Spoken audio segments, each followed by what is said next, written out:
Hello, artist! Today we are going to be continuing our self-portrait from last week. So last week we stopped at our skin tone, and if you haven't finished coloring your skin tone, you can go ahead and finish that up when we are done with this video. Then, after your skin tone is finished, you are going to go ahead and complete the rest of your portrait. The things we have to color today are our hair, our eyes, our mouth. If you gave yourself a different mouth, you can decorate it now, and your shirt. You do not have to do your shirt the same color that you're wearing today. You can pick any color for your shirt. We are going to use crayons, colored pencils. That is it. So go ahead and choose the colors that look like you, because we have to remember, this is a self-portrait. It is of ourself. So it has to look like us. So I am going to pick my hair color.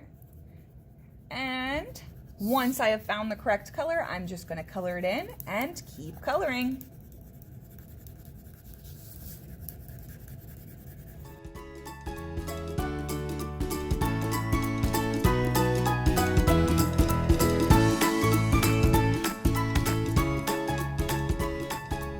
All right, friends, and once our portrait is all colored, you are going to cut it out. Now, it is very, very important that you follow these directions and pay attention, because when we are cutting it out, we need to make sure we are not cutting ourselves apart. So when we cut, we have to go into it, and now there is a cross of Sharpie. I don't want to keep following the Sharpie into the colored part. I need to follow my Sharpie around the outside. I'm cutting my colors away from this white paper. You should never be cutting between your coloring, because that means we're just cutting off parts of our body.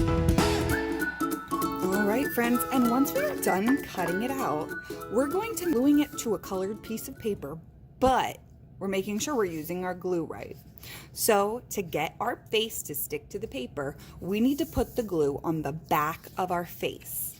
We never put glue all over our background paper, because if I put glue all over my background paper and then another person comes along and puts their portrait on top, it'll stick together, and we don't want that. So you're going to, oh, there was my practice portrait. You're going to flip over your portrait, and you are going to put glue all over the back.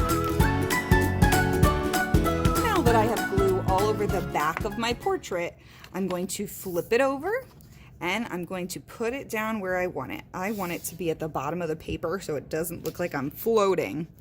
And then you can just push the whole thing down to make sure all the pieces are sticking.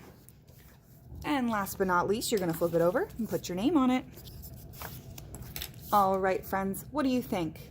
I think they look amazing. I hope you had fun. Bye.